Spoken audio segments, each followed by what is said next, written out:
Hello friends, welcome back to MKB English. நாம் நம்மளோட சேனலில் இங்கிலீஷை எப்படி ஈஸியாக பேச கற்றுக்கலாம் அப்படின்றத மேலே வீடியோஸ் போட்டுட்டு வரோம். நான் பிகினர்ஸ்க்காக 45 days spoken English courses start பண்ணியிருக்கேன். டே 1லேருந்து என்னோடய வீடியோஸை பார்த்துக்கிட்டு வாங்க ஃப்ரெண்ட்ஸ். இங்கிலீஷ் பேசுகிறது உங்களுக்கு ஈஸி ஆகிடும். Okay friends, let's get started.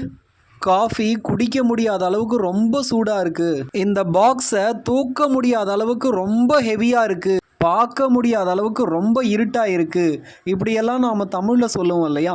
இது மாதிரியான சென்டென்ஸை இங்கிலீஷில் எப்படி சொல்கிறது, இங்கிலீஷில் சொல்கிறதுக்கு நமக்கு தேவையான ஃப்ரேசஸ் என்ன அப்படின்றத தான் நாம் இந்த வீடியோவில் பார்க்க போகிறோம் ஃப்ரெண்ட்ஸ்.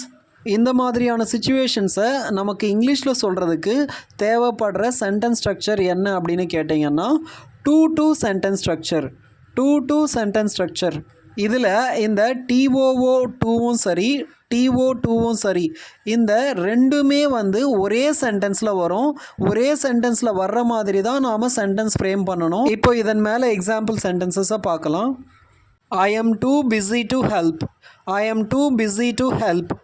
இங்கே I am too busy to help அப்படின்னா உதவி பண்ண முடியாத அளவுக்கு நான் ரொம்ப பிஸியாக இருக்கேன் அப்படின்னு அர்த்தம்.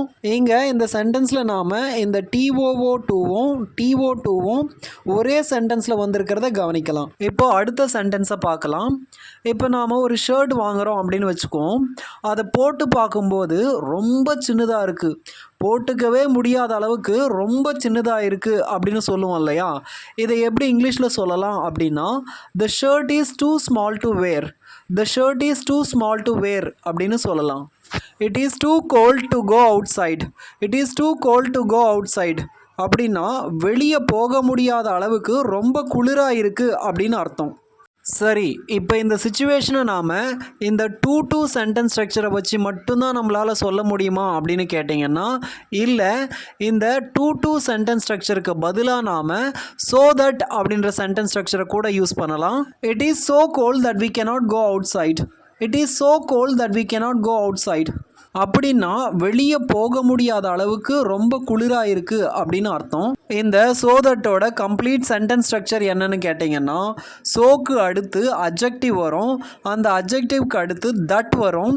சோவும் தட்டும் ஒரே சென்டென்ஸில் தான் இருக்கும். முதல்ல சோ வரும், அதுக்கு அடுத்து அட்ஜெக்டிவ், அதுக்கு அடுத்து தட் வரும், அந்த தட்டுக்கு அடுத்து சப்ஜெக்ட் யூஸ் பண்ணணும், அந்த சப்ஜெக்ட்டுக்கு அடுத்து கண்டிப்பாக நாம் கெனாட்டை யூஸ் பண்ணணும், அந்த கெனாட்டுக்கு அடுத்து V1 வரும். இவ்வளோ பெரிய சென்டென்ஸ் ஸ்ட்ரக்சரை எப்படி ஞாபகம் வச்சுக்கிட்டு பேசுகிறது அப்படின்னு நீங்கள் கேட்கலாம். நீங்கள் இந்த சென்டென்ஸ் ஸ்ட்ரக்சரை ஒரு 2-3 எக்ஸாம்பிள் சென்டென்ஸில் யூஸ் பண்ணி பேச ஆரம்பிச்சிட்டிங்க அப்படின்னா இந்த சென்டென்ஸ் ஸ்ட்ரக்சரை பற்றி நீங்கள் கவலைப்பட வேண்டியதில்லை, ஆட்டோமேட்டிக்காக உங்களுக்கு அது வந்துடும். இப்போது இந்த சென்டென்ஸ் ஸ்ட்ரக்சர் மேலே சில எக்ஸாம்பிள் சென்டென்சஸை பார்க்கலாம்.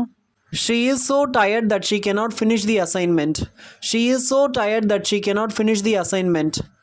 அவள் அசைன்மெண்ட்டை முடிக்க முடியாத அளவுக்கு ரொம்ப டயர்டாக இருக்கா அப்படின்னு சொல்லுவோம் இல்லையா? இதைத்தான் இங்கிலீஷில் she is so tired that she cannot finish the assignment அப்படின்னு சொல்கிறோம். இந்த so that சென்டென்ஸ் ஸ்ட்ரக்சரை யூஸ் பண்ணுறதுல ஒரு சின்ன கன்ஃபியூஷன் இருக்குது. அது என்னன்னு கேட்டிங்கன்னா, இந்த so thatக்கு இடையில் அட்ஜெக்டிவ் வந்தால் தான் அதை இந்த சிச்சுவேஷனில் யூஸ் பண்ணணும். ஆனால் இந்த சோக்கும் தட்டுக்கும் இடையில் எந்த ஒரு வேர்டும் வராமல், எந்த ஒரு அட்ஜெக்டிவோ எந்த ஒரு வேர்டும் வராமல் வந்தது அப்படின்னா அது இந்த சிச்சுவேஷனை மீன் பண்ணாது. ஸோ தட்டுக்கான அர்த்தம் என்னென்னா அதனால் அப்படின்னு அர்த்தம். இப்போது இந்த 2 எக்ஸாம்பிள் சென்டென்சஸையும் நல்லா கவனிங்க, டிஃப்ரென்ஸ் உங்களுக்கே புரியும். He is so tired that he cannot walk. நடக்க முடியாத அளவுக்கு ரொம்ப டயர்டாக இருக்கான் அப்படின்னு அர்த்தம். I woke up early so that I'm not late. I woke up early so that I'm not late. நான் சீக்கிரமாக எந்திரிச்சிட்டேன், அதனால் நான் லேட்டாக வரல அப்படின்னு அர்த்தம். முதல் சென்டென்ஸில் இந்த சோக்கும் தட்டுக்கும் டயர்டு அப்படின்ற வேர்டு வந்திருக்கும், அதோட மீனிங் வேறு. ஆனால் இந்த ரெண்டாவது சென்டென்ஸில் சோக்கும் தட்டுக்கும் இடையில் எந்த ஒரு வேர்டும் வந்திருக்காது. ஐ woke up early so that I'm not late. இங்கே சோக்கும் தட்டுக்கும் இடையில் எந்த ஒரு வேர்டும் வரல. இந்த இடத்துல so thatோட மீனிங் என்ன அப்படின்னு கேட்டிங்கன்னா, அதனால் அப்படின்னு அர்த்தம். நான் சீக்கிரம் எந்திரிச்சிட்டேன், அதனால் நான் லேட்டாக வரல அப்படின்னு அர்த்தம். சோக்கும் தட்டுக்கும் இடையில் அட்ஜெக்டிவை யூஸ் பண்ணோம் அப்படின்னா இங்கே டயர்ட் அப்படின்ற அட்ஜெக்டிவை யூஸ் பண்ணியிருக்கோம். இது மாதிரி யூஸ் பண்ணோம் அப்படின்னா இதோட மீனிங் என்னென்னா he is so tired that he cannot walk. he is so tired that he cannot walk. நடக்க முடியாத அளவுக்கு டயர்டாக இருக்கான் அப்படின்னு அர்த்தம். இங்கே so thatக்கான மீனிங் வந்து அதனால் அப்படின்ற அர்த்தம் கிடையாது. இப்போது இந்த 3 சென்டென்ஸ் ஸ்ட்ரக்சர் மேலேயும் ஒரு எக்ஸாம்பிள் சென்டென்ஸை பார்த்துடலாம். நமக்கு தெளிவாக புரிஞ்சிடும். 2 sentence structure, so plus adjective plus that sentence structure, so that sentence structure. The coffee is too hot to drink. The coffee is too hot to drink. அப்படின்னாலும் the coffee is so hot that I cannot drink. The coffee is so hot that I cannot drink. அப்படின்னாலும் இதோட meaning ஒன்று தான். Structure தான் 2, ஆனால் meaning ஒன்று. 2 sentence structure, அதே மாதிரி so plus adjective plus that sentence structure. இங்கே சோக்கு அடுத்து hot, so hot that I cannot drink. சோக்கு அடுத்து ஹாட் அப்படின்ற அட்ஜெக்டிவை யூஸ் பண்ணியிருக்கேன். She eats well so that she is strong. She eats well so that she is strong. அவள் நல்லா சாப்பிட்றா, அதனால் ஸ்ட்ராங்காக இருக்கா அப்படின்னு அர்த்தம். ஸோ ஃப்ரெண்ட்ஸ், இந்த 3 சென்டென்ஸ் ஸ்ட்ரக்சருக்கும் உள்ள டிஃப்ரென்ஸ் உங்களுக்கு புரிஞ்சிருக்கும்னு நினைக்கிறேன். 2 சென்டென்ஸ் ஸ்ட்ரக்சரும் so plus adjective plus that sentence ஸ்ட்ரக்சரும் ஸ்ட்ரக்சர் வைஸ் தான் டிஃப்ரெண்ட்டாக இருக்குது, ஆனால் மீனிங் வைஸ் ஒன்று தான். ஆனால் இந்த ஸோ தட் சென்டென்ஸ் ஸ்ட்ரக்சர் இருக்குது இல்லையா, ஸோக்கும் தட்டுக்கும் இடையில் எந்த ஒரு வேர்டும் வராமல் ஸோ தட் வந்து கம்பைனாக யூஸ் பண்ணுவோம் இல்லையா, இதோட மீனிங் வந்து அதனால் அப்படின்ற மீனிங்கை கொடுக்குது.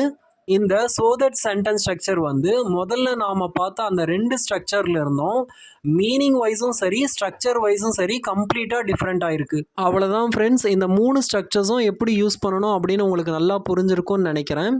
இந்த வீடியோ உங்களுக்கு பிடிச்சிருந்தது அப்படின்னா லைக் பண்ணுங்கள், மறக்காமல் என்னோட சேனலுக்கு சப்ஸ்கிரைப் பண்ணுங்கள் ஃப்ரெண்ட்ஸ். தேங்க்யூ.